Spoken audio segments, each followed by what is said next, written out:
Gracias al Señor por permitir estar aquí en medio de ustedes. Me gocé mucho. Yo también el domingo pasado estuve en la reunión, pero por Facebook. Ajá. Y me gocé con la palabra de Dios. Alimentó mucho mi vida. Y doy gracias al Señor y espero que usted también valore lo que Dios entregó y entrega cada semana, que nos edifica, nos alimenta. Y hablaba, yo recuerdo el título era, a ver quién se acuerda el título del domingo pasado. Sí, sí. La actitud necesaria para madurar, ¿no es cierto? Y bueno, yo quisiera que veamos también sobre el madurar en el libro de Santiago. Abra su Biblia en Santiago, capítulo 1. Quiero comentarle que este libro es una de las cartas primeras que ha circulado allá por el 45 después de Cristo. Está escrita en un griego de alto nivel, de alta calidad del griego. Y también sabemos que conocido como Santiago como Jacobo, fue el primer pastor de la iglesia de Jerusalén y el que presidió el primer concilio de Jerusalén, Hechos 15. Podemos decir que Santiago, así como Jesús, usaba personajes del Antiguo Testamento para enseñar y afirmar las cosas que el Espíritu Santo quería edificar en la iglesia, y también tomaba del reino de la naturaleza diferentes cosas para ilustrarlo. Y, por ejemplo, de los personajes del Antiguo Testamento tenemos a Abraham, Isaac, Rahab, Job, Elías, ¿no es cierto? Y de la naturaleza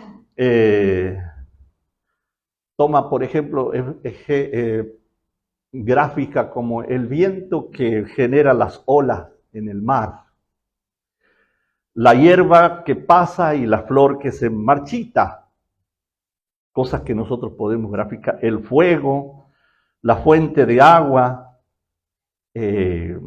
higos, aceitunas, sembrar y recoger, lluvia primera y lluvia tardía. Son todos ejemplos que toma Santiago, así como el Señor también tomaba. Usted recuerde que en sus parábolas todas eran el sembrador, el terreno, la perla, el pescado, la red para pescar, todas cosas que graficaban las enseñanzas para obtener el concepto. Entonces Santiago también usa esa misma forma de expresión y la encontramos en el libro de Santiago. Y la palabra perfecto, que el domingo pasado se estuvo viendo, que también quiere decir maduro, y que se vio la actitud imprescindible para madurar, para dejar que dejemos de ser niños. Y todos estamos en ese proceso, todos. Y Dios a nadie lo hace saltear o le dicen, bueno, yo te entiendo a vos, te perdono, vos no vas a ir a esa clase. No, Dios no hace así. Entonces, vamos a ver cosas que ayudan a madurar nuestras vidas.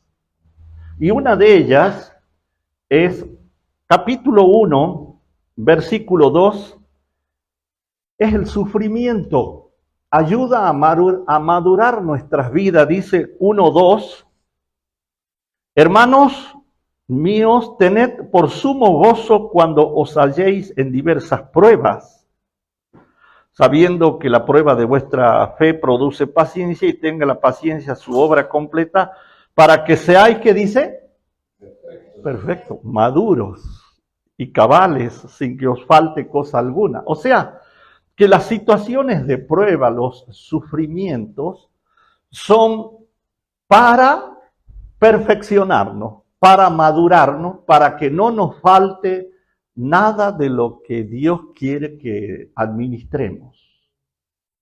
No sé si a usted le ha pasado cuando tiene que hacer un trabajo y le faltan herramientas. Qué difícil se hace. O para la hermana que está haciendo una torta y le falta tal cosa, ingrediente o alguna cosa para realizarlo, ¿no? Y entonces tiene mucho más esfuerzo o se ve limitado. Dios no quiere que estemos limitados, entonces por eso quiere madurarnos, perfeccionarnos. Y una de las cosas que aquí la palabra nos muestra, que Dios nos perfecciona a través del sufrimiento, que son las pruebas. La fuente del sufrimiento son de dos clases. Uno es la prueba que dice el versículo que hemos leído, Santiago 1:2, y tiene por finalidad que nosotros salgan las mejores cosas de nosotros, de parte de Dios, y seamos aprobados. Entonces, eso hace la prueba. Viene de Dios la prueba, son para crecer y para sacar lo mejor de nosotros. Ejemplo, Abraham y su hijo en Génesis 22:1, cuando le dice en todo el párrafo que le pide que sacrifique a su hijo, su único, el de la promesa, y van al monte y llevan la leña. Vamos a adorar, y no llevaba el teclado, la guitarra en la espalda, llevaban la leña y el cuchillo, y hacen el altar y ponen la leña, y después lo acuesta al hijo y levanta su mano, y un ángel le dice: detén tu mano porque sé que me temes. Dios sabe lo que hay en el corazón. Lo que le hizo saber a Abraham es que Dios estaba primero en su vida, que son las cosas por las cuales Dios... La persona madura es la persona que Dios es el centro, es el primero. No es segundo, no es tercero, no es cuarto.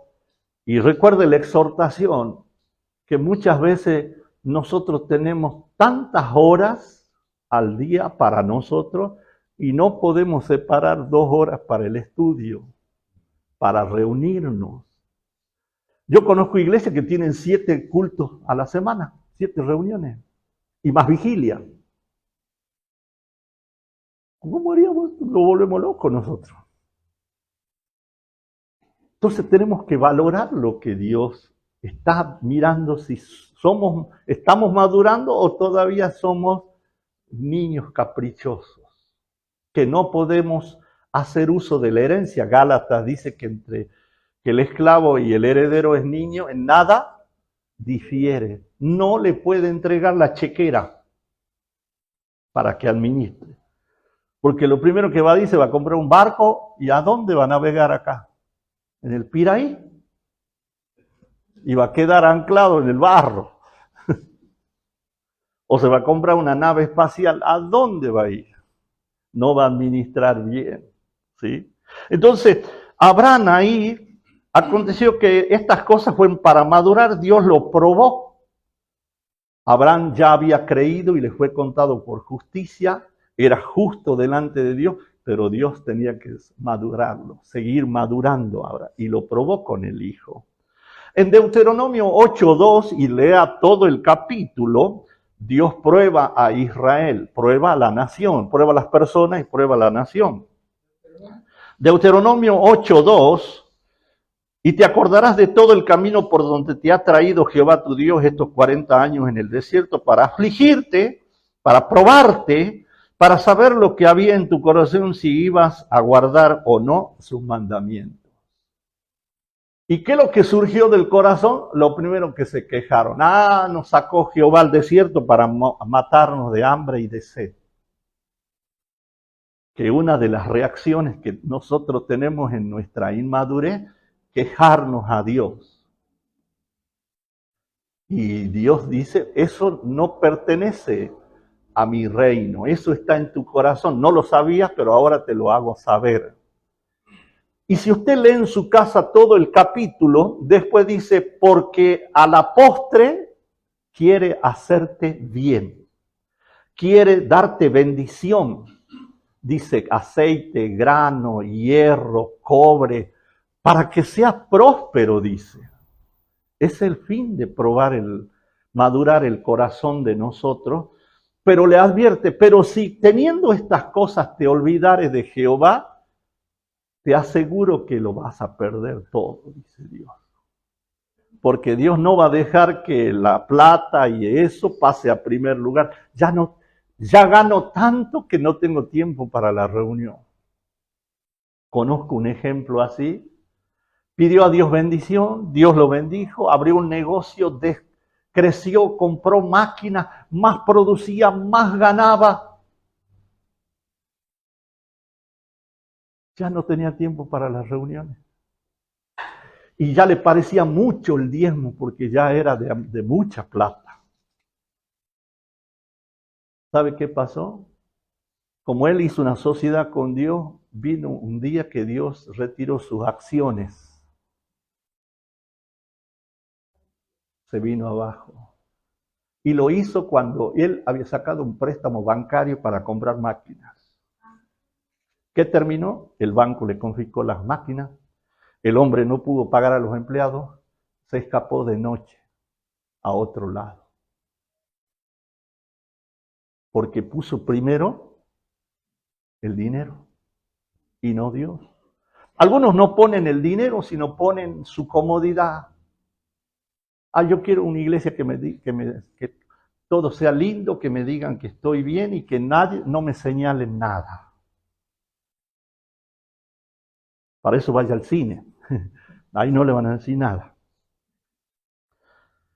Éxodo 20:20 dice, y Moisés respondió al pueblo, no temas, porque para probaros vino Dios y para que su temor esté delante de vosotros, para que no pequéis. Es cuando en la montaña humeaba y bramaba y los rayos y los truenos y la voz de Dios era tan potente que tenían temor, pensaban que iban a morir. Dicen, no, es para que ustedes vean qué grandeza es la de Dios, al Dios que servimos.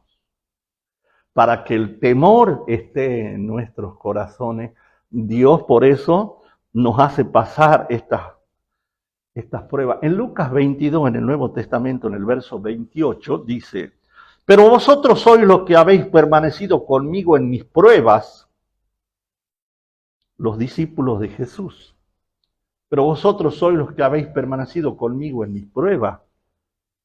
Entonces ellos también, sabemos que después Dios les dijo que se iban a sentar en 12 tronos para juzgar a Israel. Porque Dios los llevó a la madurez. Primera de Pedro 1:6 dice, en la cual vosotros os alegráis, aunque ahora por un poco de tiempo, si es necesario, tengáis que ser afligidos en diversas pruebas, que son cosas, es una de las dos clases de sufrimientos que ayudan a madurar nuestras vidas, a sacar lo mejor que hay de Dios en nosotros, a madurarlo, a dar frutos. La segunda cosa que dice la palabra que produce sufrimiento son las tentaciones. En 1:12 de Santiago dice, bienaventurado el varón que soporta la tentación, porque cuando haya resistido la prueba, recibirá la corona de vida que Dios ha prometido a los que le aman. La tentación no viene de Dios porque dice que Él no puede tentar y Él no tienta a nadie. La tentación viene del enemigo, cuando apela al ego, a la carne, al yo, a las cosas materiales, y es para sacar lo peor de nosotros, el Adán, para hacernos retroceder o quedarnos estancados. Como dijimos, la prueba es para purificar y crecer, y la tentación es para paralizar y para sacar los frutos que son de la carne. Y entonces ahí Dios va a tomar carta en el asunto. Esa es una de las formas en que Dios procede para madurar nuestras vidas. Las características que tiene esta situación que todos vivimos, como dice Pedro, que todos seremos afligidos en diversas pruebas, es que frecuentemente son repentinas. No es que Dios dice, el martes tal fecha va a comenzar una prueba, entonces prepárate. No, llega y cuando estamos en el asunto, el oleaje y el viento y la oscuridad ya no hay claridad, entonces nos damos cuenta que estamos en medio de una prueba. Entonces, las pruebas son repentinas. Dice 1:2, cuando os halléis en diversas pruebas, ¿no es cierto? Son de diversas clases las pruebas. Las pruebas pueden ser económicas, físicas, espirituales, mentales, sociales, políticas. Y todas son ellas para el resultado de que nosotros se desarrolle en nosotros ese hombre interior, ese hombre conforme a Cristo, y para que nosotros podamos ser aprobados delante de Dios. El propósito del sufrimiento para madurar nuestras vidas es, Dios lo permite o lo causa la prueba, y la resulta sería, ¿para qué? ¿Por qué Dios no solo me lo explica en un estudio bíblico, en unos versículos? Lo tengo que vivir. Porque nos ayudan a cultivar, dice aquí en 1:2, la paciencia. Tercero, 1:3, sabiendo que la prueba de vuestra fe produce paciencia. Entonces, dice verso 4, más tenga la paciencia su obra completa para que seáis perfectos. Por eso Dios prueba, porque así, por la paciencia, llegamos a la madurez. Cuando ya se enseñó que la perfección no es impecabilidad, sino es un desarrollo de la persona para poder administrar. Y entonces nosotros tenemos que entender este principio para saberlo llevar adelante bien y no caer. En el 1:12 dice que nos dará galardón, hemos leído. Bienaventurado el varón que soporta la tentación, por cuando haya pasado la prueba recibirá la corona de vida que Dios ha prometido. Hay un galardón para recibir por aprobar en estas circunstancias. Alguien diría, Señor, ¿podés pasar por alto las adversidades, los sufrimientos? Dios dice que no, porque ese es el método que Él tiene para tratar con nosotros. Entonces, no hay manera de esquivarlo. Y si lo posponemos, sigue estando ahí presente, porque Dios o nos desaprueba y tenemos que volver a tomar el examen, o nos aprueba cuando nosotros hemos tomado la actitud correcta. ¿Cuál es la actitud que debemos tener ante esta situación? Como Dios la usa, dice que lo tengáis por sumo gozo. ¿Y cómo hago? El gozo no viene de un sentimiento y de un estado anímico.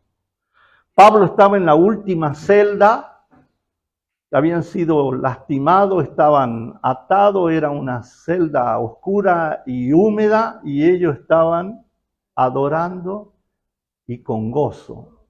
Porque el gozo que ahí se menciona proviene de saber a quién sirvo y de quién soy. De ahí viene el gozo. No de una actitud de la mente o de los sentimientos, sino de saber a quién es el que ha obrado en nosotros y yo a quién le pertenezco. De ahí es que nosotros podemos atravesar sabiendo que viene la madurez y al final habrá una corona, un premio que hemos de recibir, lo cual es ciertísimo, porque Dios así lo promete.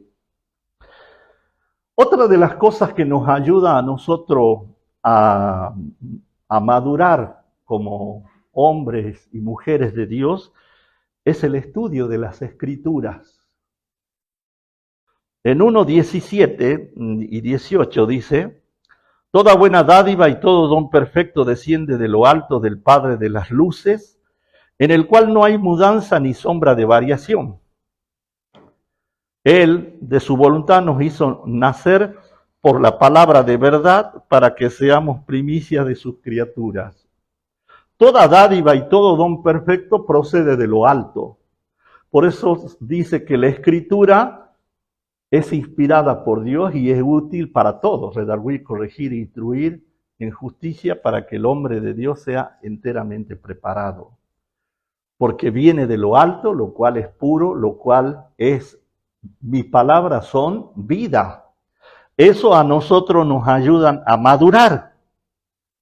No, producen en nosotros una solidez. Podemos pesar las cosas y ver si son de Dios o si son del hombre o si son del enemigo. Dice el verso 18, de su voluntad nos hizo nacer por la palabra. La palabra es la que vino y trajo vida a nosotros, estando muertos en delitos y pecados, dice la Escritura. Es tan importante la palabra y tan importante su estudio. Mire lo que dice el verso 25.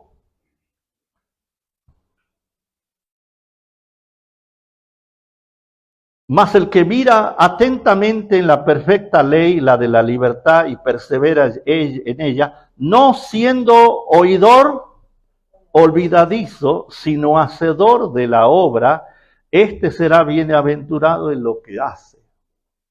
No solo de saberlo, sino de ejercerlo. Por eso también dice la frase: tus hechos hablan más fuerte que tus palabras. Lo que el testimonio hace, lo que el trato de Dios en una vida, yo puedo ver a Dios en esta persona. Y eso trae bendición a mi vida. Y ver que mis hermanos están creciendo y madurando, trae bendición y también me anima a que sigamos todo en este camino. ¿Y hasta cuándo? Hasta el último día de vida. Hemos de seguir en este camino. Entonces, el creyente debe considerar muy, muy atentamente a la palabra. Mire lo que dice 1:22. Pero sed hacedores de la palabra y no tan solamente oidores, engañándoos a vosotros mismos. Debemos considerarla atentamente y cuidadosamente a la palabra. Señor, explícame más. A algunos nos llega agua al tanque más lento que a otros. A algunos nos sube despacio, a otros le sube, tienen una bomba y rápido le llega. Y se hace la luz. A algunos de nosotros nos cuesta que nos expliquen varias veces y recién, ahora lo entiendo. Y el pastor lo enseñó 10 veces. Entonces el pastor, cuando ve que se nos ha hecho la luz, dice: por fin, aleluya, ¿no? Y ahí nosotros los pastores nos consolamos porque vuestro trabajo en el Señor no es en vano. ¿Ah? No es en vano. Otra de las cosas que nos ayuda a nosotros a madurar es la sinceridad. Mire lo que dice en capítulo 2, en el verso del 1 adelante, dice: hermanos míos, que vuestra fe en nuestro glorioso Señor Jesucristo sea sin acepción de personas. Porque si en vuestra congregación entra un hombre de anillo de oro, de ropa espléndida, y también entra un pobre con vestido andrajoso, y miráis con agrado al que trae la ropa espléndida, y decís: siéntate aquí, y al otro en el fondo, se sienta en el piso, dice, hacemos acepción de personas. Y Dios es un Dios que no hace acepción de personas. Quiere decir que si hacemos acepción, eso no viene del Espíritu Santo, eso viene del alma, de Adán. Porque Dios es un Dios que quiere que nosotros seamos claros. Pues Dios dice que no pagará con mal al justo, pero no bendecirá al impío, dice. Dios es justo. Entonces nosotros también debemos tener sinceridad. Y la raíz de la falta de sinceridad es el ser parciales, como aquí muestra el ejemplo, ¿no es cierto? Que a uno sí, al otro no lo valora y hace, hoy le llamaríamos como discriminación, ¿sí? Y entonces los frutos de la insensibilidad, dice el versículo 9, pero si hacéis acepción de personas, cometéis pecado y quedáis convictos por la ley como transgresores. Porque cualquiera que guarde la ley pero ofende en un punto es culpable de todo, porque él dijo, no cometerás. Y de ahí explica por qué la insensibilidad hace que sea contada como pecado. Por eso Dios quiere que nosotros seamos sinceros, sin ese doblez, sin esa doble vara de medir.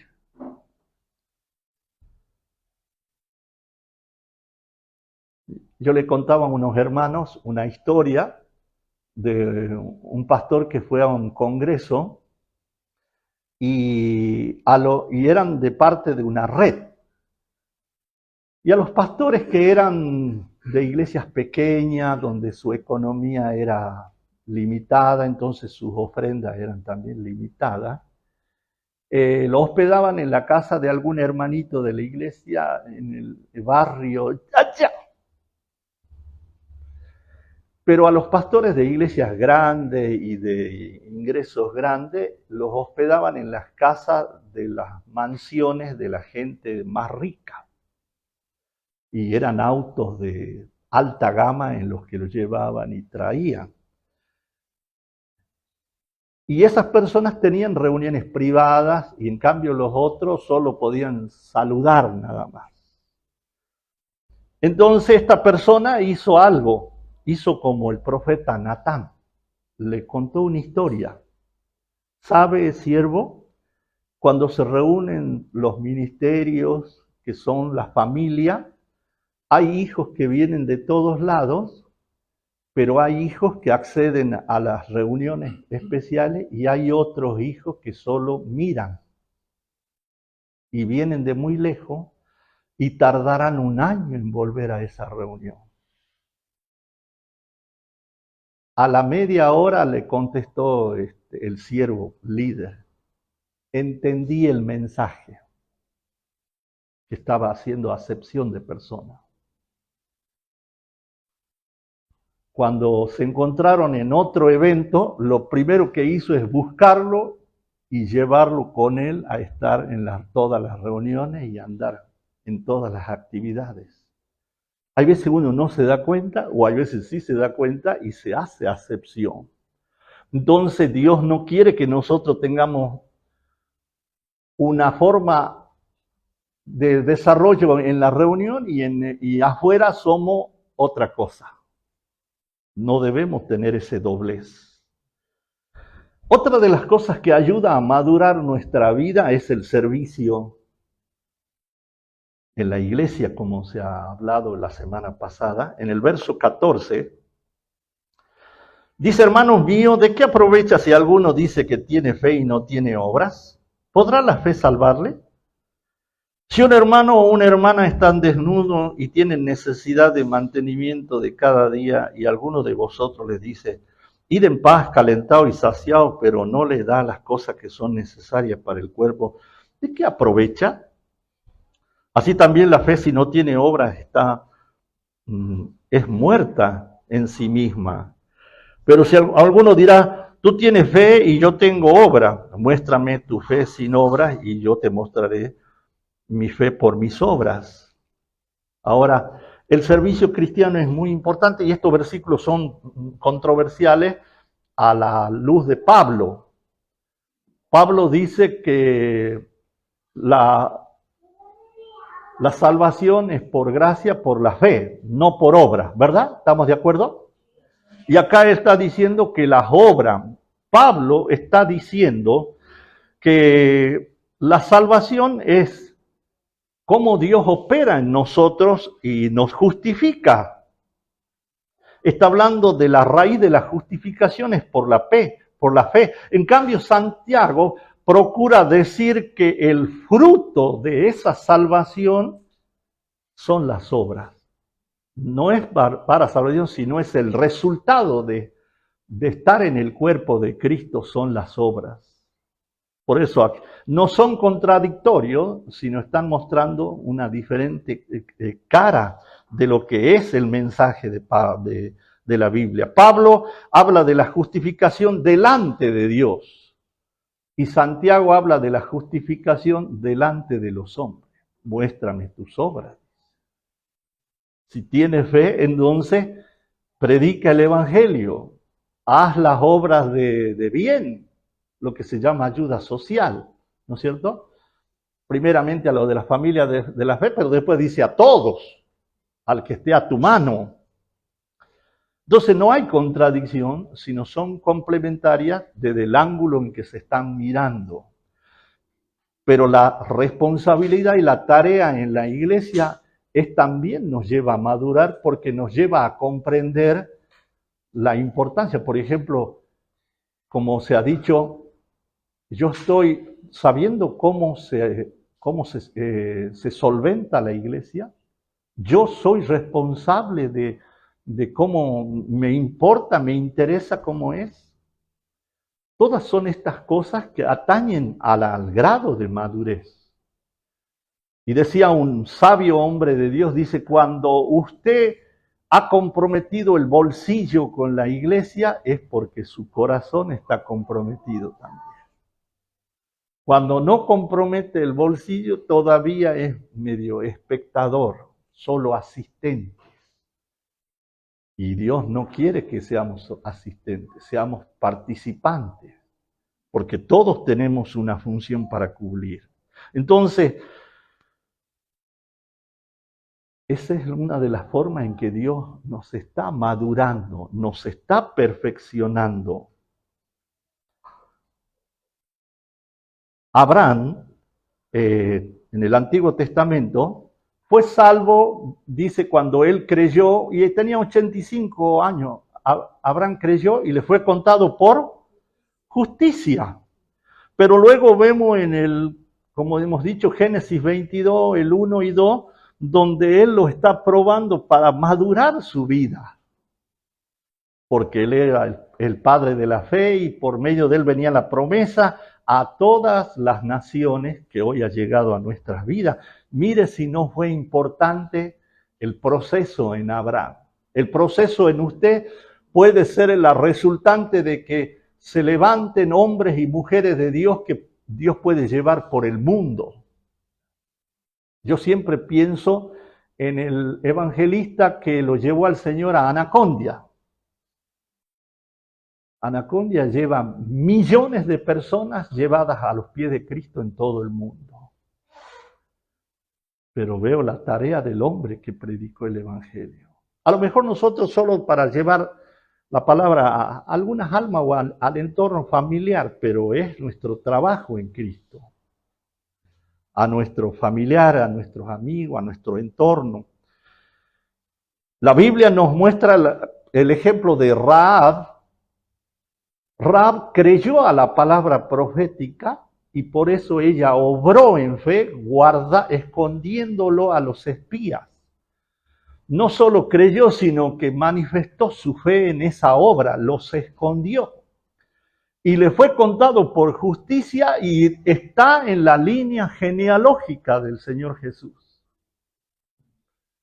Esta mujer, nosotros debemos tener también esa premisa.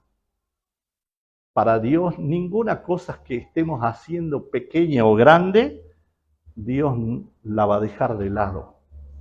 todas tienen su recompensa. Y luego también, por hoy, porque son muchos temas también que dice Santiago, en el capítulo 3 habla, el hablar correctamente ayuda a madurar nuestras vidas. En el verso 2, porque todos ofendemos muchas veces, si alguno no ofende en palabra, ¿qué dice? Este es varón maduro, varón perfecto, dice, capaz también de refrenar todo el cuerpo. Y vamos aprendiendo. Por ejemplo, cuando usted mira los proverbios y dice, no discutas con el necio porque te hará sangrar la nariz. Porque el necio le va a terminar dándole una trompada. No va a aceptar el argumento verdadero que usted le presenta. Entonces, no discuta con un necio. Más esperanza hay con otra persona que con un necio, dice. Entonces, ¿para qué vamos a gastar saliva? Tiempo. Es refrenar nuestra lengua. O hacer declaraciones que luego son contrarias. ¿Sí? Hay veces que por enojo, sin querer, personas maldicen. El hijo trajo malas notas y la persona enoja, nunca vas a poder estudiar. Dijo una maldición. Y después nos sorprendemos de que no puede aprobar las materias. Y bueno, porque le dijo eso. En vez de decirle, tú lo puedes. Dios te va a ayudar. Entonces, Dios quiere que nosotros aprendamos a administrar las palabras que hablamos. Es muy importante eso, porque luego vienen las consecuencias. Da el ejemplo acá, dice, verso 3, así que nosotros ponemos freno a la boca de los caballos para que nos obedezcan y dirigimos así todo el cuerpo. Mirad también las naves, aunque tan grandes, llevadas de impetuosos vientos, son gobernadas por un pequeño timón por donde el que las gobierna quiere. El timón es chiquitito, el barco puede ser gigantesco, el caballo es tan grande y tiene tanta fuerza, pero el freno en la boca con las riendas es la que lo maneja. Y es chiquitito a la comparación de todo un animal con tanta fuerza. Dice, así es la lengua, que es chiquitita, pero se jacta de grandes cosas y que puede, dice, incendiar, crear incendio y producir el incendio de toda la creación, dice. Por eso, para madurarnos a nosotros, solo el Espíritu Santo puede ayudarnos en este asunto. Porque acá dice que es incorregible la lengua desde el punto de vista humano. Mire lo que dice el verso 7. Porque toda la naturaleza de bestia y de ave y de serpiente y de seres del mar se doma y han sido domadas por la naturaleza humana. Pero ningún hombre puede domar la lengua, que es un mal que no puede ser refrenado, llena de veneno mortal. Y mire la incongruencia, dice, con ella bendecimos el 9 al Dios Padre y con ella maldecimos a los hombres que están hechos a la imagen de Dios. De una misma boca proceden bendición y maldición. Hermanos míos, esto no debe ser. Por eso en otros textos dice, bendecid y no maldigáis. Yo, increíble hermano, he conocido ya dudo si es pastor, pero el hombre decía, yo cuando le digo una cosa se cumple, y eran maldiciones. No te va a ir bien si te vas. Y después sí, no le va bien, ha vuelto arrastrándose, dice. Pero le había dicho una maldición y se ufanaba que su palabra tenía poder. La Biblia dice, bendecid y no maldigas. Dios no procede del Espíritu Santo. Por eso Dios trata con nosotros. Ahora, humanamente dice que no se puede. Pero como esto es espiritual, solo el Espíritu Santo nos puede ayudar a tener dominio propio, que son uno de los frutos, para saber discernir. Dice un hombre sabio: cuando estés alegre y hayas triunfado en algo, no hagas promesas. Porque cuando uno está eufórico y entonces quiere dar y regalar y acepta cosas por la euforia, y después está atado en sus palabras. Como dice el otro refrán, cuando estés enojado, tampoco tomes decisiones, porque van a ser negativas. Tenemos que aprender a reflexionar. Y aprendemos por acierto y error. No hay nadie que sea perfecto de decir nunca se ha equivocado. Vamos aprendiendo de nuestros aciertos y de nuestros errores.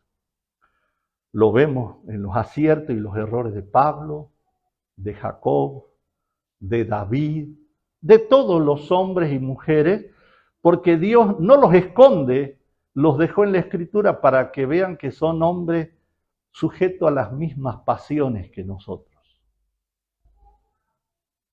Pero han podido vencer de la mano del Señor.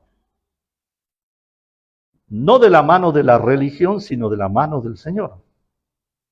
No debe salir agua dulce y agua salada, debe salir de una sola clase, ¿verdad?